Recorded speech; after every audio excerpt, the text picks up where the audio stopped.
Hello friends, आप सभी का स्वागत है आपके अपने यूट्यूब चैनल ज्ञान स्टडी 93 पर। दोस्तों, आज हम एसएसटी पढ़ने वाले हैं। एसएसटी में मानचित्र को समझेंगे। दोस्तों, अगर आप चैनल पर नए हैं तो पहले चैनल को सब्सक्राइब कर दें और बेल आइकन को प्रेस कर लें, जिससे कि हमारे आने वाले सभी वीडियो का नोटिफिकेशन आपको मिलता रहे। तो चलिए दोस्तों, शुरू करते हैं बिना देरी किए हुए। आज हम इस वीडियो में मानचित्र को समझेंगे। दोस्तों, पहले हम समझ लेते हैं कि मानचित्र किसे कहा जाता है। पृथ्वी की सतह यानी कि अर्थ सरफेस जिस पर हम चलते फिरते हैं, इसके एक भाग का पैमाने के माध्यम से चपटी सतह पर खींचे गए चित्र ही मानचित्र होता है। दोस्तों, मानचित्र कई प्रकार के होते हैं। जैसे कि पहला मानचित्र है भौतिक मानचित्र।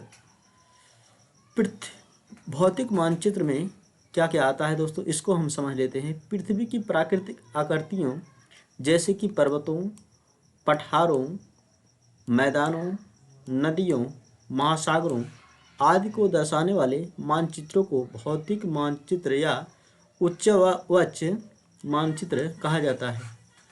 तो दोस्तों, भौतिक मानचित्र किसे कहा जाता है? मानचित्र पर पर्वतों, पठारों, मैदानों, नदियों और महासागरों को दर्शाने वाले मानचित्रों को भौतिक मानचित्र या उच्चवच मानचित्र कहा जाता है।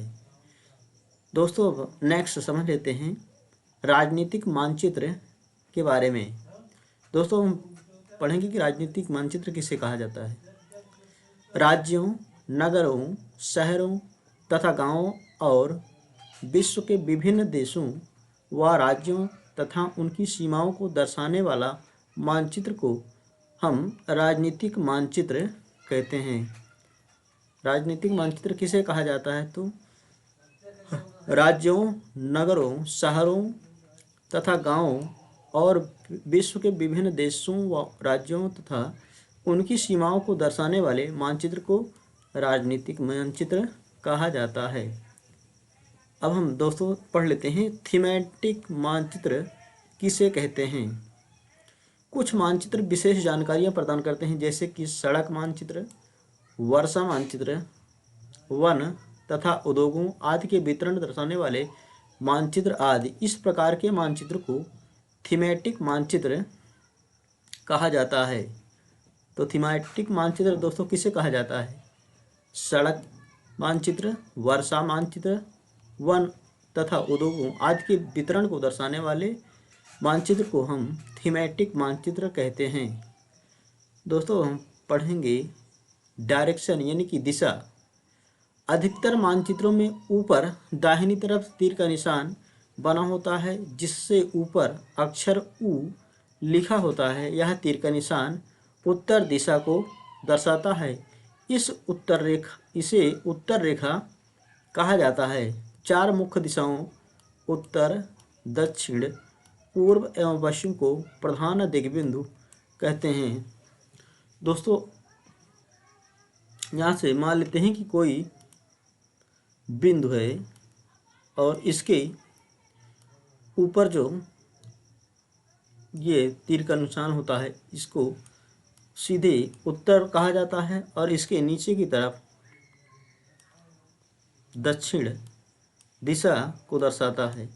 और यहाँ से जो सीधा इसको, यह तीर पूरब को दर्शाती है और यह पश्चिम दिशा को,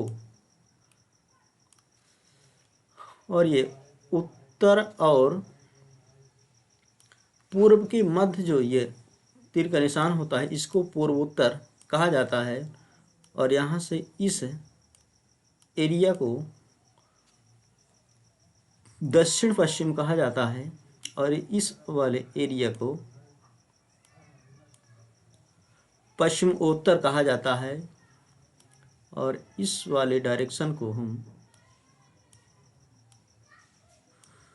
दक्षिण पूरब कहते हैं। तो दोस्तों, हम पढ़ लेते हैं प्रतीक। किसी भी मानचित्र पर वास्तविक आकार एवं प्रकार में विभिन्न आकृतियों जैसे भवनों, सड़कों, पुलों, वृक्षों, रेल की पटरियों, कुओं को दिखाना संभव नहीं होता है, इसलिए वे निश्चित अक्षरों, छायाओं, रंगों, चित्रों तथा रेखाओं का उपयोग करके दर्शाए जाते हैं। ये प्रतीक कम स्थान में अधिक जानकारी प्रदान करते हैं। इन प्रतीकों को रूढ़ प्रतीक कहा जाता है। इन प्रतीकों के इस्तेमाल के द्वारा मानचित्र को आसानी से खींचा जा सकता है। एक छोटे क्षेत्र का बड़े पैमाने पर खींचा गया रेखाचित्र खाका कहा जाता है। दोस्तों, खाका किससे कहा जाता है? तो एक छोटे क्षेत्र का बड़े पैमाने पर खींचा गया रेखाचित्र जो है उसको खाका कहा जाता है। दोस्तों, आज के लिए इतना ही।